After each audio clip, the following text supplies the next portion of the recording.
నమస్తే, welcome to శ్రీపేపర్ news. ముందుగా headlines. పరిశ్రమల కోసం నానా తంటాలు పడుతున్నామన్న ముఖ్యమంత్రి చంద్రబాబు నాయుడు సీరియస్ గా ఫాలోఅప్ చేయాలని అధికారులకు ఆదేశం. ఏపీలో 10th ఇంటర్ షెడ్యూల్ విడుదల చేసిన విద్యాశాఖ మంత్రి నారా లోకేష్. కాకినాడ పోర్టు నుంచి బియ్యం స్మగ్లింగ్ పై స్పందించిన వైసీపీ అధినేత జగన్. పోర్టులో చెక్ పోస్టులు బియ్యం ఎలా తరలిపోతున్నాయని ప్రభుత్వానికి సూటి ప్రశ్న. రాష్ట్రంలోని 175 నియోజకవర్గాల్లో పారిశ్రామిక పార్కులు ఏర్పాటు చేయవలసి ఉందని ముఖ్యమంత్రి చంద్రబాబు నాయుడు వెల్లడించారు. ఎంతమంది యువతకు ఉపాధి ఉద్యోగాలు కల్పించారన్నది ముఖ్యమని వ్యాఖ్యానించారు. అమరావతి తరహాలోనే పరిశ్రమలకు భూములిచ్చే అంశంలో స్థానిక రైతులు కూడా భాగస్వాములను చేయాలని ఆయన ఆదేశించారు. అమరావతి సచివాలయంలో జరుగుతున్న కలెక్టర్ల కాన్ఫరెన్స్ లో పరిశ్రమల శాఖపై ఆ శాఖ కార్యదర్శి ఎస్ యువరాజ్ ప్రజెంటేషన్ ఇచ్చారు. ఈ సందర్భంగా సీఎం చంద్రబాబు నాయుడు మాట్లాడుతూ అర్సిలర్ మిట్టల్ పరిశ్రమ, రామయ్యపట్నం వద్ద బీపీసీఎల్ రిఫైనరీ ఇలా వేర్వేరు పరిశ్రమలకు భూమి అవసరమని తెలిపారు. వివిధ రంగాల్లో ఎంఎస్ఎంఈల పెద్ద ఎత్తున ఏర్పాటు చేసేలా ప్రోత్సహించాలని పేర్కొన్నారు. ఎంఎస్ఎంఈలను ఎన్యూమరేషన్ చేయించే పని త్వరితగతిన పూర్తి కావాలని ఆదేశించారు. ఒక పరిశ్రమ తయారు చేసిన ఉత్పత్తి మరో పరిశ్రమకు ముడిసరుకు అవుతుందని వెల్లడించారు. ప్రాజెక్టు ఆలస్యమైతే వారికి వయబిలిటీ విషయంలో ఇబ్బందులు వస్తాయని వివరించారు. ఆ కారణంగా ఇతర రాష్ట్రాల వైపు వారు చూసే అవకాశం ఉందన్నారు. అందుకే స్పీడ్ ఆఫ్ డూయింగ్ బిజినెస్ పై పదే చెబుతున్నట్లుగా వెల్లడించారు. పర్యాటకం కూడా ఉపాధి కల్పనలో కీలకమని చంద్రబాబు నాయుడు స్పష్టం చేశారు. గుర్తుపెట్టుకోవాల్సింది, ఒక ఆర్సీ మిత్తలు వచ్చి స్టీల్ ప్లాంట్ పెడతామంటే వాళ్ళకి ఐరన్ ఓర్ ఎన్ఎండిసి నుంచి రావాలి. చూస్తే వాళ్ళు మేము పెల్లెట్స్ తీస్తాం, ఇక్కడ ఇస్తాం, వాళ్ళు ఏమి కన్సెషన్ అడగడం లేదు, ఓపెన్ మార్కెట్ అని ఇస్తారు. ఓపెన్ మార్కెట్ ప్రకారం every time they will decide the price బట్టి అందరికి సప్లై చేస్తారు. వాళ్ళు అడిగింది ఏంటంటే, మాకు పైప్ లైన్ ఉంది, అక్కడ ఇమ్మనండి, మాకు రా మెటీరియల్ ఇస్తే మేము స్లర్రీ తెచ్చుకుంటాం, మాకు కాస్ట్ తగ్గుతుంది, రెండోది మాకు కంఫర్ట్ వస్తుంది, నేరుగా ప్లాంట్కి వస్తుంది అనేది వాళ్ళ ఐడియా. దానికోసం నేను అందరికీ ఫోన్లు చేసి రిక్వెస్ట్ చేస్తున్నాను. నేను ఎందుకు రిక్వెస్ట్ చేయాలి? కుమారస్వామికి ఇప్పుడు 3 సార్లు ఫోన్ చేశాను, అదే మరి ఎన్ఎండిసి చైర్మన్కి ఫోన్ చేశాను. అంటే మేము ఏ విధంగా పర్సనల్గా ఫాలో అప్ చేస్తున్నామంటే వాళ్ళకు ఒక నమ్మకం, నీకు ఒక phone call, you telephone to me అని మేము చేస్తున్నాం. మీలో ఆ సీరియస్నెస్ రాకపోతే, మేము చెప్పిన తర్వాత మీరు ఒక చెవిలో ఇనేసి ఇంకొక చెవిలో వదిలిపెడితే, it is the reflection of the government. అక్కడే ప్రాబ్లమ్స్ ఉంటాయి. All administration has to gear up. Once ఇదైతే, ఇప్పుడు ఉదాహరణకు విశాఖపట్నం మొన్న టీసీఎస్ 10,000 జాబ్స్ ఇస్తామని ముందుకు వచ్చారు. 10,000 కూడా ఎక్సీడ్ అవుతాయి. అది వచ్చినప్పుడు మీరు ప్రోయాక్టివ్గా వాళ్ళని ఎన్కాష్ చేసుకుంటే అక్కడ బెనిఫిట్ వస్తుంది మీకు. అదే సమయంలో ఇక్కడ ఐబిఎం లేకపోతే టీసీఎస్, ఐఐటి మెడ్రాస్ ముగ్గురు కలిసి క్వాంటమ్ కంప్యూటింగ్ కోసం డీప్ టెక్నాలజీ పోవాలని they are coming with investment. There CRDA, all of you has to be proactive.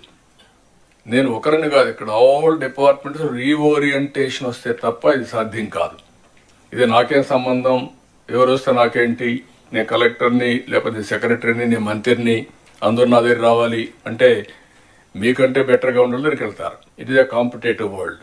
Competitive వరల్డ్లో ఎప్పుడు కూడా, ఒకప్పుడు మన రాష్ట్రానికి ఇన్వెస్ట్మెంట్కి రావాలంటే భయపడేవాళ్ళు. దేనికి? ఆస్తులు సెటిల్మెంట్లు అయినాయి, పోర్ట్లు సెటిల్మెంట్ అయినాయి, ఇండస్ట్రీస్ని చేంజ్ చేశారు. ఏంటి నెపం ఏంటి? పొలిటికల్గా కావాలని వెనకబడి వాళ్ళందరినీ చేంజ్ చేస్తే ఈ రాష్ట్రంలో పెట్టాలి అనుకున్న వాళ్ళు కూడా వేరే రాష్ట్రాలకు వెళ్ళారు. పోతూ కామెంట్ చేసి వెళ్ళారు. ఇంకా సత్యన ఆంధ్రప్రదేశ్గా రాము అని చెప్పేసి వెళ్ళారు. అంటే what it indicates? That is the credibility we have lost. అది రీబిల్డ్ చేయాలంటే మీ అందరిలో ఒక పాజిటివ్గా మళ్ళీ వస్తే తప్ప, కొన్ని కంప్లైంట్స్ వస్తున్నాయి అక్కడక్కడ. మీరు అన్ని బాగా మాట్లాడుతున్నారు సార్, మీరు చెప్తున్నారు, మీ వాళ్ళు లెక్క పెట్టుకోవడం లేదు. That attitude has to go. లేకపోతే 6 నెలలు బిజీగా ఉన్నాం, ఇప్పుడు ఇవ్వం, తర్వాత చూద్దాంలే. మనం ఏంటంటే ప్రతి ఒక్కరు speed of doing business, I'm talking repeatedly, reason is very clear. ఎంత తొందరగా వాళ్ళు గ్రౌండ్ చేస్తే, ఒక్కసారి పెద్ద ప్రాజెక్ట్స్ 6 నెలలు సంవత్సరం కానీ లేట్ అయితే ఓవర్ రన్స్ అన్ని కలిపి ఆ ప్రాజెక్టే వైబిలిటీ ఉండదు. ఇంటర్మీడియట్ పబ్లిక్ పరీక్షల షెడ్యూల్ను మంత్రి నారా లోకేష్ విడుదల చేశారు. పరీక్షలు మార్చి 1 నుంచి ప్రారంభమై అదే నెల 20న ముగియనున్నాయి. ప్రాక్టికల్ పరీక్షలు ఫిబ్రవరి 10 నుంచి 20 వరకు ఉదయం 9 గంటల నుంచి 12 గంటల వరకు, మధ్యాహ్నం 2 గంటల నుంచి సాయంత్రం 5 గంటల వరకు 2 విడతల్లో నిర్వహిస్తారు. వృత్తి విద్యా కోర్సులకు ఫిబ్రవరి 5 నుంచి 20 వరకు పరీక్షలుంటాయి. సమగ్ర శిక్ష ఆధ్వర్యంలోని వృత్తి విద్యా పరీక్షలు 22 ఉదయం 10 గంటల నుంచి 12 గంటల వరకు నిర్వహిస్తారు. 10 ఇంటర్ పరీక్షల షెడ్యూల్ విడుదలైంది. ఈ 2 పరీక్షలకు సంబంధించి షెడ్యూల్ను మంత్రి నారా లోకేష్ వేరువేరుగా విడుదల చేశారు. మార్చి 17 నుంచి 31 వరకు 10వ తరగతి పరీక్షలు జరుగుతుండగా, మార్చి 1 నుంచి 19 వరకు ఇంటర్ ప్రథమ సంవత్సరం, మార్చి 3 నుంచి 20 వరకు ఇంటర్ ద్వితీయ సంవత్సరం వార్షిక పరీక్షలు జరగనున్నాయి. విద్యార్థులు ప్రిపరేషన్పై దృష్టి పెట్టడానికి సరిగా ప్లాన్ చేసుకునేందుకు ఇదే సరైన సమయమని మంత్రి తెలిపారు. ఒత్తిడికి గురి కాకుండా ఆరోగ్యాన్ని జాగ్రత్తగా కాపాడుకుంటూ మంచి ఫలితాలు సాధించేందుకు ప్రయత్నించాలని విద్యార్థులకు సూచించారు. విద్యార్థులకు ఒత్తిడి తగ్గించేలా రోజు విడిచి రోజు పరీక్ష ఉండేలా ప్లాన్ చేసినట్లుగా లోకేష్ తెలిపారు. విద్యార్థులందరికీ ఈ సందర్భంగా ఆల్ ది బెస్ట్ చెప్పారు. అధికారంలో ఉన్న ప్రభుత్వం వాళ్ళదే, మంత్రులు వాళ్లే, అధికారులు వాళ్ల మనుషులే, వాళ్లే చెక్ పోస్టులు ఏర్పాటు చేసుకున్నారని వైసీపీ అధినేత జగన్ మండిపడ్డారు. పోర్టులో కస్టమ్స్ సిబ్బంది వాళ్ళ మనుషులే, భద్రతా సిబ్బంది కూడా వాళ్ల మనుషులే. అయినప్పటికీ బియ్యం తరలిపోతున్నాయంటే ఎవరి కారణం అంటూ ఆయన ప్రశ్నించారు. కాకినాడ పోర్టు నుంచి రేషన్ బియ్యం స్మగ్లింగ్ జరుగుతుందని, దీనికి మూలాలు వైసీపీ ప్రభుత్వ హయాంలోనే మొదలయ్యాయని కూటమి నేతలు ఆరోపిస్తుండటంపై మాజీ సీఎం వైసీపీ అధినేత జగన్ స్పందించారు. ఈ సందర్భంగా జగన్ మాట్లాడుతూ 6 నెలలుగా కూటమి పాలన జరుగుతున్నా చెక్ పోస్టులు దాటుకొని మరీ బియ్యం వస్తున్నాయంటే దీని వెనుక ఎవరున్నారు అంటూ ఆయన ప్రశ్నించారు. మంత్రి పయ్యావుల లోకేష్ వియ్యంకుడు బియ్యం ఎక్స్పోర్ట్లో నెంబర్ 1గా ఉన్నారు.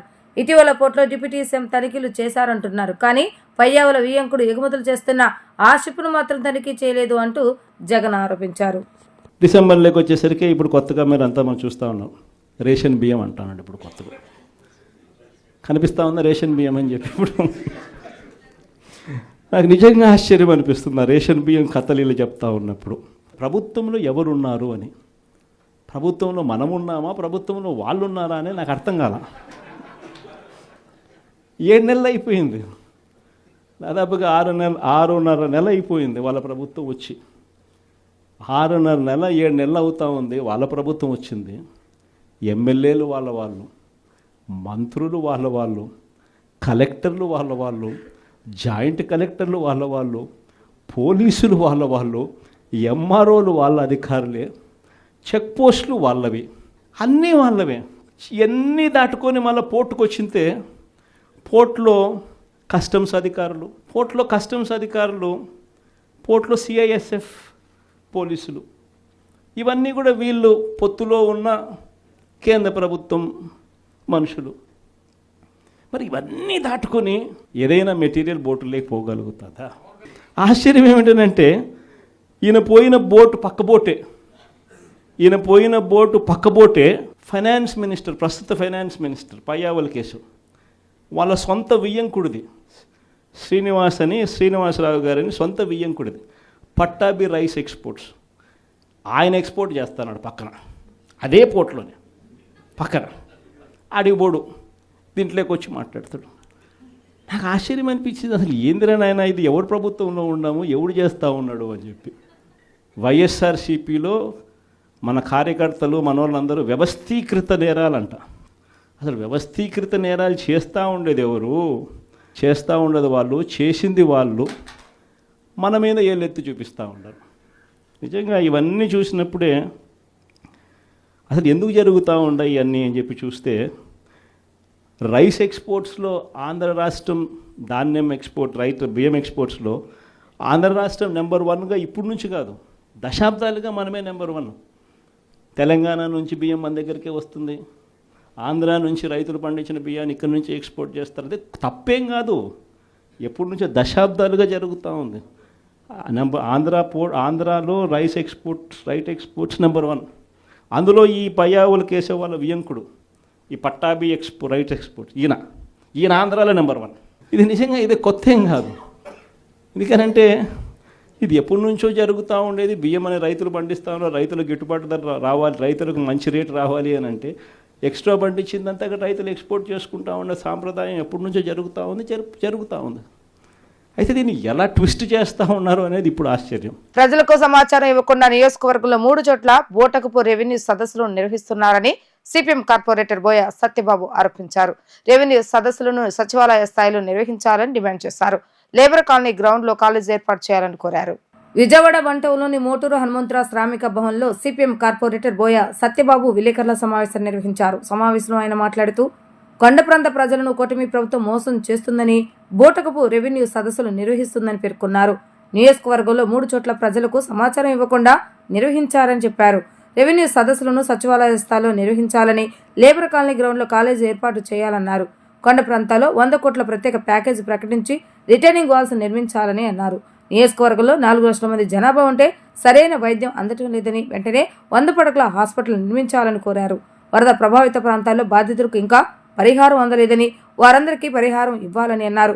విద్యుత్ ఛార్జీలు పెంచామని, ఎన్నికల్లో హామీ ఇచ్చి 5 నెలల్లోనే 15,000 కోట్ల భారం ప్రజలపై మోపారని అన్నారు. అనేక ప్రజా సమస్యలు ఈ పశ్చిమ నగరంలో ప్రభుత్వాలు మారుతున్నా, పరిపాలకులు మారుతున్నా కానీ సమస్యలు మాత్రం పరిష్కారం కావడం లేదు.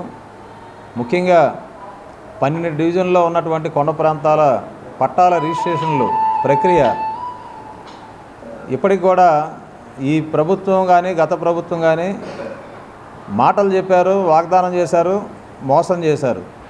అంటే మోసం చేయడం పరిపాటిగా ఈరోజు ప్రభుత్వాలకు మారిపోయింది. కొండ ప్రాంత ప్రజల్ని వంచడమే పరిపాలకుల యొక్క పని విధానంగా నేడు నడుస్తుంది.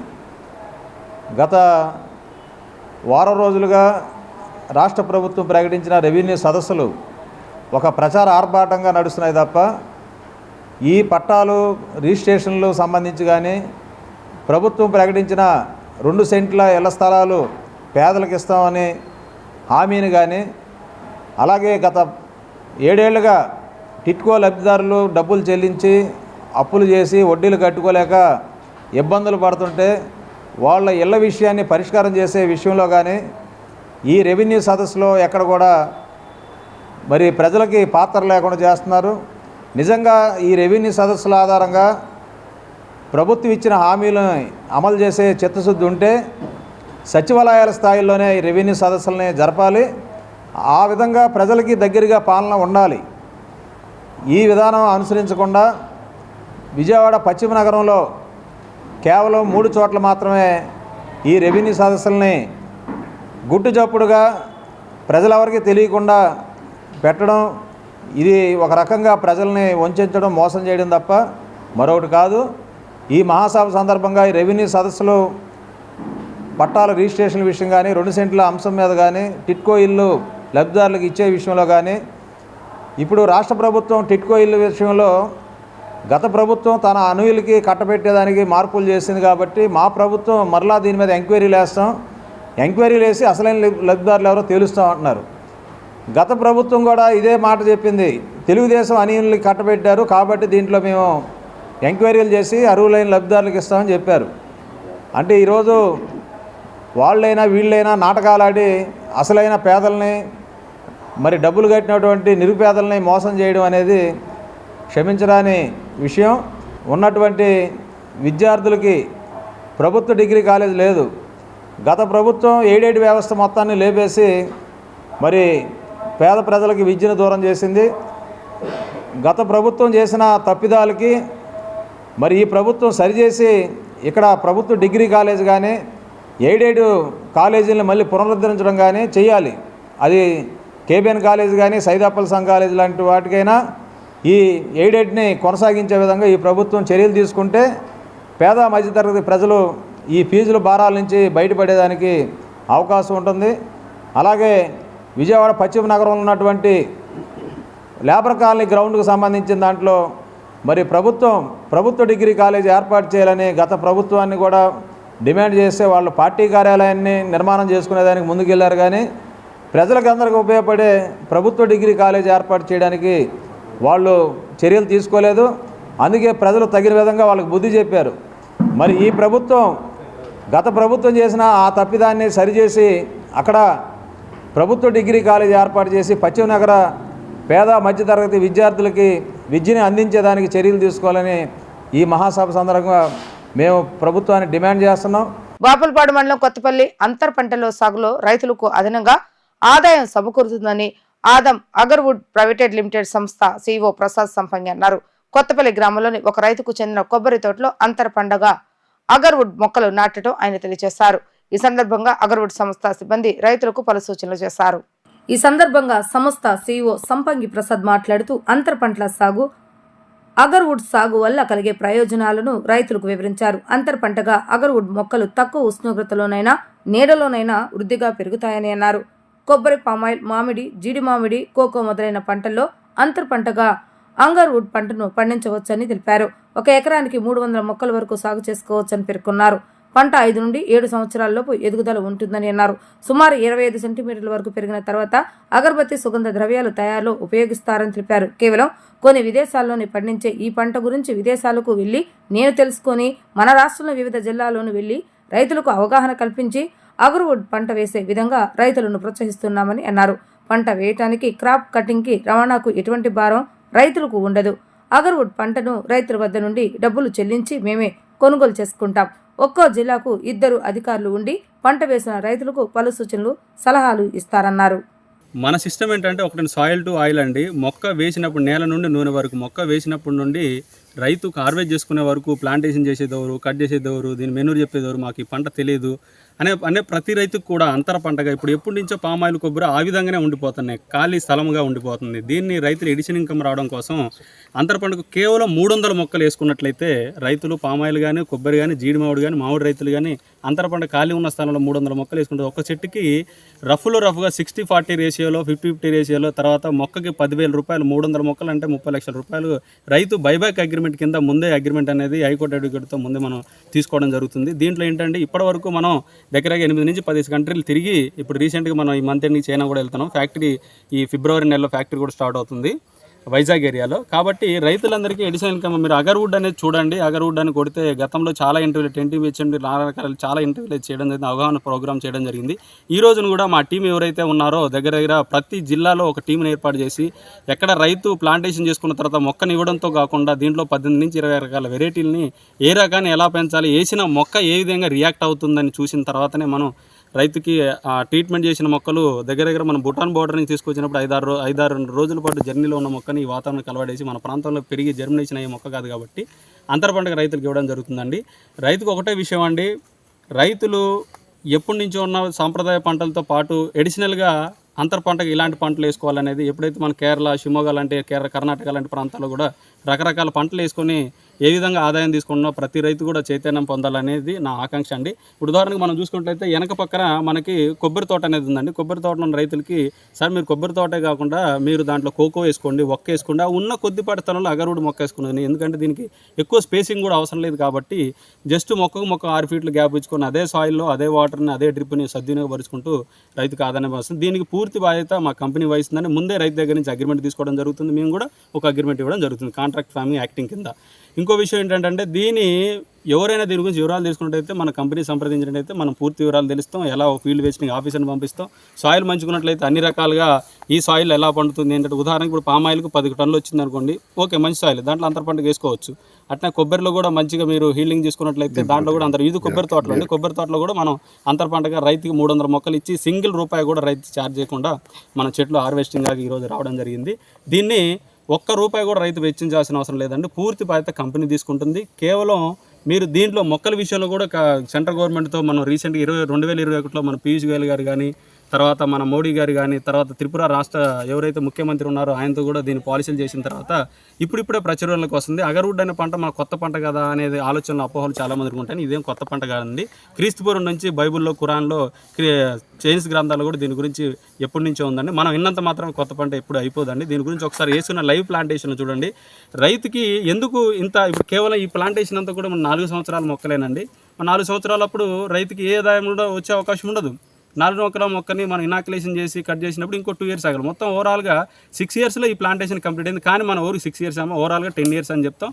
ముందు సమయం పెట్టుకుందాం. ఒకవేళ ఈ లోపల తక్కువ టైంలో కట్ అయితే మాత్రం అంతకన్నా హ్యాపీ విషయం ఏముందండి. ప్రతిదీ కూడా ఏదైనా కావాలంటే మాత్రం పూర్తి బాధ్యత కంపెనీ వహిస్తుంది. మీరు రైతుల దగ్గర single inoculation, cutting, transportation, marketing, plantation A to Z company వ్యవహరిస్తుంది. ఏదైనా ఉన్నట్లయితే మీరు కంపెనీ సంబంధించి పూర్తి వివరాలు మీకు తెలియడం జరుగుతుందండి. అందరికీ ధన్యవాదాలు. గత ప్రభుత్వంలో కార్పొరేటర్గా తాను ఎన్నో ఇబ్బందులు పడ్డానని, 52వ డివిజన్లో ఒక్క అభివృద్ధి పని కూడా జరగలేదని డివిజన్ కార్పొరేటర్ ఉమ్మడి వెంకటేశ్వర చంటి స్పష్టం చేశారు.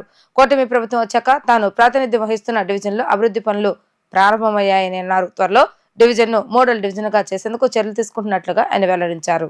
నగరపాలక సంస్థ కమిషనర్ ధ్యాన్ చంద్ర 52వ డివిజన్లో పర్యటించారు. డివిజన్ సమస్యలను స్థానిక కార్పొరేటర్ ఉమ్మడి చంటి కమిషనర్కు వివరించారు.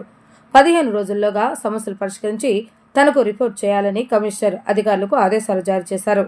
ప్రజా సమస్యలను తనకు తెలియజేస్తే సత్వరమే చర్యలు తీసుకుంటానని కమిషనర్ కార్పొరేటర్కు చెప్పారు. ఈ సందర్భంగా ఉమ్మడి చంటి మాట్లాడుతూ తన కార్పొరేటర్గా గత ప్రభుత్వంలో అనేక ఇబ్బందులు పడ్డానని, డివిజన్లో ఒక్క అభివృద్ధి పని కూడా జరగలేదని అన్నారు. కూటమి ప్రభుత్వం వచ్చాక ఎమ్మెల్యే, ఎంపీల సహకారంతో అభివృద్ధి పనులు ప్రారంభమయ్యాయని అన్నారు.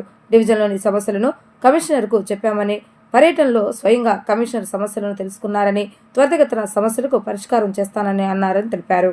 నా ప్రజలకి నేను న్యాయం చేయాల్సిన అవసరం ఉంది కనుక మరి కమిషనర్ గారిని అడగడం జరిగింది. ఆయన కూడా మరి వచ్చి ఈ సమస్యలు అన్నింటినీ కూడా మరి ఈలకి, ఏఈలకి, డిఈలకి వాళ్ళందరూ కూడా ఒకటే మాట చెప్పారు. ఏదైనా 15 రోజుల్లో పనులన్నీ పూర్తి అవ్వాలి, పనులు పూర్తి చేసి నాకు ఏ సంగతి చెప్పండి అని చెప్పడం జరిగింది. మరి వాళ్ళ కొండ ప్రాంతంలో నేను పుట్టక ముందు ఉన్న సమస్య ఉప్పరవా కొండ ప్రాంతంలో ఉంది. ఆ సమస్యను కూడా ఆయన దృష్టికి తీసుకెళ్ళడం జరిగింది. ఆ సమస్య, అలాగే మెట్ల సమస్య, అట్లా కాలువల సమస్య, ఇక్కడ 600 గజాలు ఒకటి, ఒక 1000 గజాలు ఒకటి ఖాళీ స్థలాలు ఉన్నాయి. వాటిని కూడా ఆయన దృష్టికి తీసుకెళ్ళడం జరిగింది. ఒకటేమో మరి కమ్యూనిటీ హాల్గా, ఇంకోటేమో పార్కింగ్గా బళ్ళు కొండ మీద ఉన్నాయి. కొండ మీద ఉండే నివాసం ఉండే వాళ్ళ బళ్ళు కింద పెడుతున్నారు. ఆ బళ్ళు కూడా ఇక్కడ పార్కింగ్ పెడితే బాగుంటుందని నేను చెప్తే అట్లాగే చేద్దామని చెప్పడం జరిగింది. అట్లాగే డ్రిల్స్, ఎక్కడైతే కాలువల మీద డ్రిల్స్ లేవో ఆ డ్రిల్స్ అన్నీ కూడా ఇమ్మీడియట్లీగా చేయాలని ఆదేశించడం జరిగింది కమిషనర్ గారు. వారికి ప్రత్యేకమైన ధన్యవాదాలు తెలుపుకుంటా ఉన్నాం. ఎందుకంటే ఇక్కడ సమస్యలు ఎక్కువ, కొండ ప్రాంత ప్రజలు ఎక్కువ, కొండ ఎక్కువ. 52వ డివిజన్ అంటేనే మొత్తం కొండ. ఈ కొండ ప్రాంత ప్రజలకి నేను న్యాయం చేయాల్సిన అవసరం ఉంది కనుక గత 5 ఏళ్ళలో నాకు ₹1 పని జరగలేదు కనుక కూడా మరి ఇప్పుడు చేయాల్సిన అవసరం ఉందని మరి కమిషనర్ గారు అంటే ఆయన రావడం జరిగింది.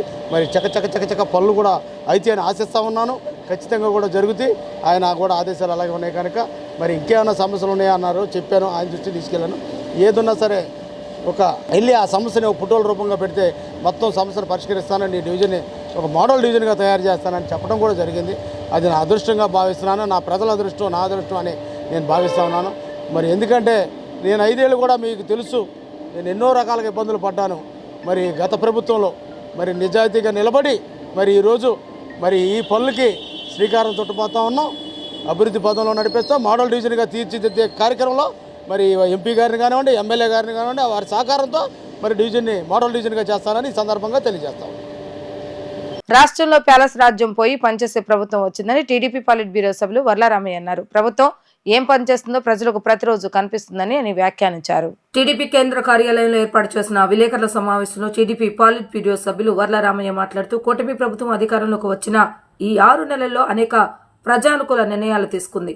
పింఛన్ను ₹1000 పెంచి ప్రభుత్వం అధికారంలోకి రావడానికి ముందు 2 నెలలు కలిపి మరీ ఇచ్చారు. కూటమి ప్రభుత్వం అధికారంలోకి వచ్చిన ఈ 6 నెలల్లో అనేక ప్రజానుకూల నిర్ణయాలు తీసుకుంది. ఈ పొద్దు కింద 5 ఏళ్లలో పేదలకు 1.60 లక్షల కోట్ల ఈ ప్రభుత్వం పంపిణీ చేయనుంది. 198 అన్నా క్యాంటీన్లు తిరిగి తెరిచింది. దీపం పథకం కింద 80 లక్షల మందికి ఉచిత గ్యాస్ సిలిండర్లు పంపిణీ చేస్తోంది. 861 కోట్లతో రోడ్లు మరమ్మతులు చేపట్టింది. ఉచిత ఇసుక పథకం కింద తక్కువ ధరకు ఇసుకను ప్రజలకు అందజేస్తుంది. జే బ్రాండ్లు ఎత్తివేసి తక్కువ ధరకు నాణ్యమైన మద్యాన్ని సరఫరా చేస్తుంది. అమరావతికి 15,000 కోట్లు, పోలవరానికి 12,000 కోట్ల కేంద్రం నుంచి సాధించి పనులు మొదలుపెట్టారు. అనంతరం టీడీ జనార్దన్ మీడియాతో మాట్లాడుతూ మాటలు చెప్పి మోసం చేసే ప్రభుత్వ స్థానంలో పని చేసి చూపించే ప్రభుత్వం వచ్చిందని అన్నారు. లూటీ లాఠీ ప్రభుత్వం పోయి ప్రజలతో సన్నిహితంగా పనిచేసే ప్రభుత్వం వచ్చిందని అన్నారు.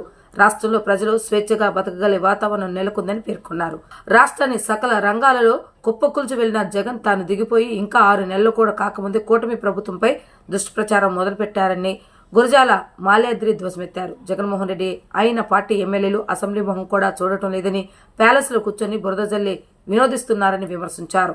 జగన్ వసూలు చేసిన లంచాలు, కొట్టేసిన వాటాలు రోజుకొకటి వెలుగులోకి వస్తుంటే వాటికి సమాధానం చెప్పే దమ్ము లేక టీడీపీపై ఆరోపణలతో కాలం గడుపుతున్నారని ఆరోపించారు. చంద్రబాబు ప్రభుత్వం పెన్షన్ ఒకేసారి ₹1000 పెంచి 4,000 రూపాయలు ఒక్కొక్క పెన్షన్దారికి ఫస్ట్ తారీఖున ఇళ్ల వద్ద ఇవ్వటం జరుగుతుంది. నేను అడుగుతున్నా ఈ రోజున జగన్మోహన్ రెడ్డి గారిని, ప్రతిపక్ష నాయకుల్ని, మీ ప్రభుత్వంలో నవరత్నాలని చెప్పి 250 రూపాయలు మాత్రమే మీరు పెంచారు మొదటి సంవత్సరం. నిజం కాదా? చంద్రబాబు నాయుడు గారు 1000 రూపాయలు పెంచి 3,000కి 4,000 రూపాయలు కలిపి 4,000 రూపాయలు ఫస్ట్ తారీఖున వాళ్ళ ఇళ్ళ దగ్గర ఇస్తున్నారు. 6 నెలల నుంచి అదే జరుగుతుంది.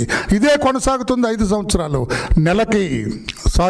సంవత్సరానికి, ఏడాదికి 33,000 కోట్ల రూపాయల చొప్పున 5 ఏళ్లలో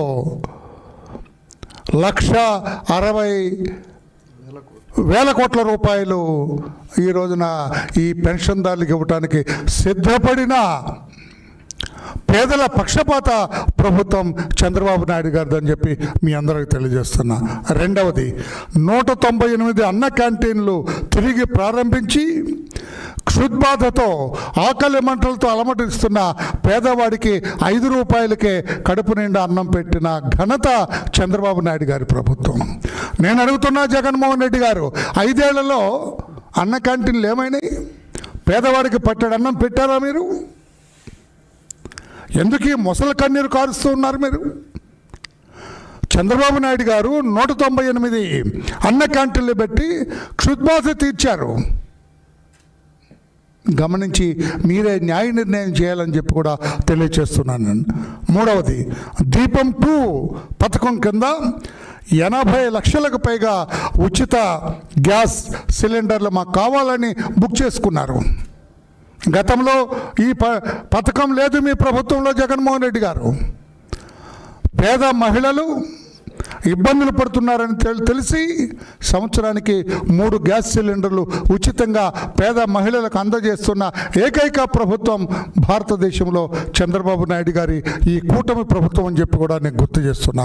4, 861 కోట్లతో రోడ్ల మరమ్మతుల పనులు ప్రారంభించి సంక్రాంతిలోగా రోడ్ల నిర్మాణం పూర్తి చేయాలని కంకణం కట్టుకున్న ప్రభుత్వం చంద్రబాబు నాయుడు గారిది. నేను అడుగుతున్నా జగన్మోహన్ రెడ్డి గారు, మీ చెల్లి షర్మిలమ్మ గారు మొన్న కామెంట్ చేస్తున్నారు, మా అన్న ముఖ్యమంత్రిగా ఉన్నప్పుడు గర్భిణీ స్త్రీ బస్సులో కానీ కారులో కానీ ప్రయాణం చేస్తే ఆ రోడ్ల మీద ఇంటికి వెళ్ళేటప్పుడు కూడా ప్రసవం జరిగేదని చెప్పింది ఆవిడ. నిజం కాదా జగన్మోహన్ రెడ్డి గారు?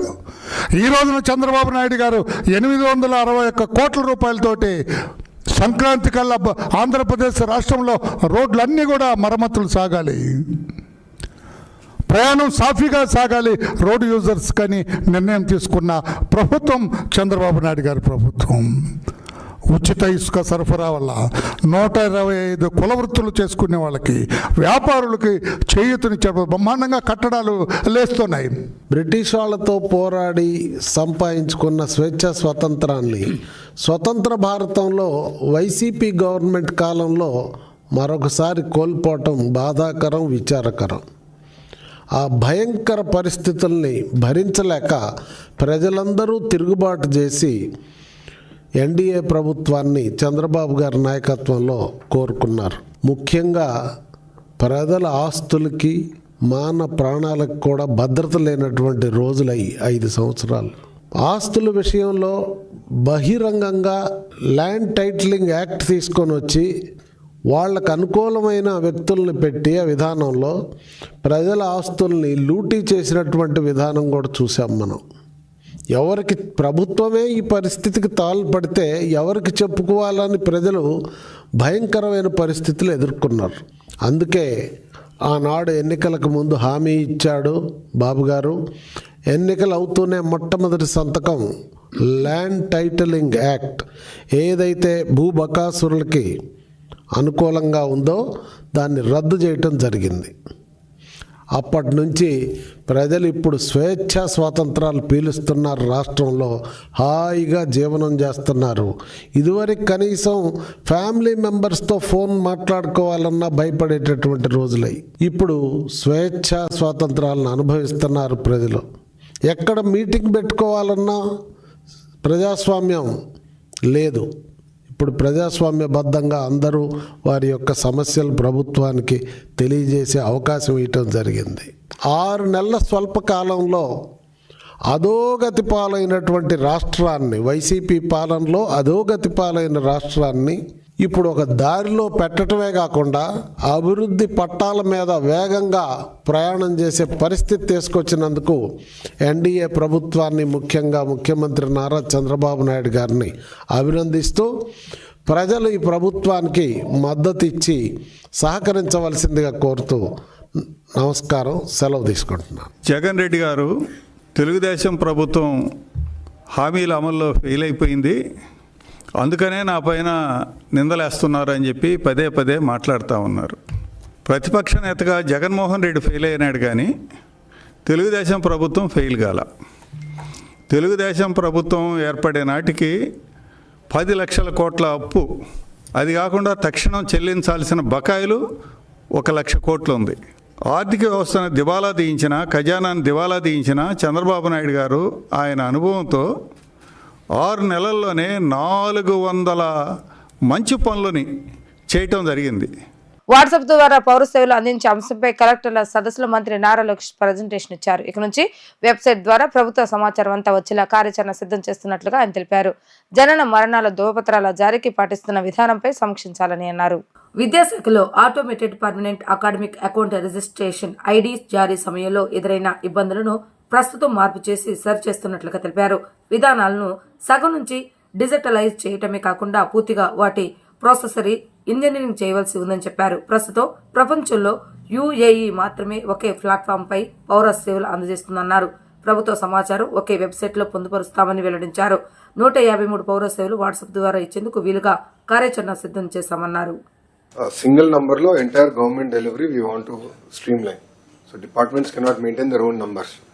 From RTC, birth certificate, death certificate, reissuance of Board of Intermediate Marks, for example, or even school-related caste certificate.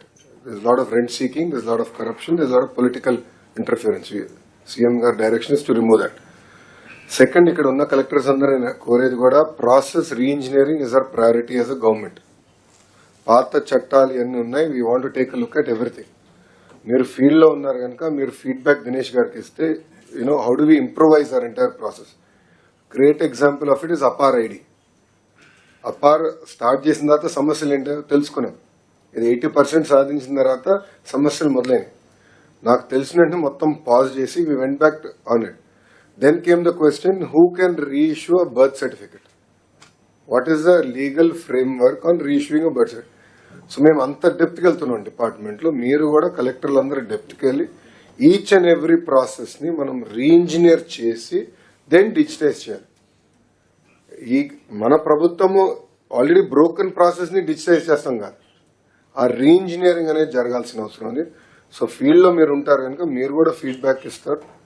దానిపైన we want to completely innovate our government processes. Sir భారతదేశంలో ఏకైక దేశం సార్, ప్రపంచంలో ఏకైక దేశం చేసింది సార్ ఈ project end to end, that is UAE sir. Only one country, sir. UAE, United Arab Emirates, sir. Only country end to end they have been able to do on single platform, sir. So WhatsApp is the beginning. WhatsApp is the road. Gaurav Mukhyamantri gar vision ఏంటంటే ప్రభుత్వ websites కూడా ఇంకేం ఉండవు. There will be only a single website called ap.gov.in and there will be a simple search bar. So government data మొత్తం will be searched, can be searched, access there. ఆ search bar లో కూడా వెళ్ళి simple గా నాకు pension రావట్లేదు అని కొడితే వర్క్ ఫ్లో, వాట్సాప్ లో ఏదైతే వర్క్ ఫ్లో ఉందో ఆ work flow will start there. అట్లా మొత్తం గవర్నెన్స్ ని మొత్తం స్ట్రీమ్ లైన్ చేయాలి అనేది గౌరవ ముఖ్యమంత్రి గారు ఆదేశాలు.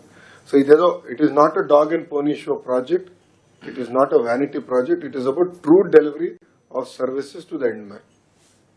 ఇది దయచేసి అందరు సీరియస్ గా తీసుకోమని కోరుతున్నాను. ఎప్పటికీ బ్యాక్ ఎండ్ ఎప్పటికీ చేస్తున్నారు, ఎప్పటి నుంచి ఆపరేషన్ స్టార్ట్ అవుతాయి, రోలింగ్ అంతా కూడా ఎప్పుడు చేస్తారు, ఒక స్టెబిలైజేషన్ ఎప్పటికి వస్తుంది?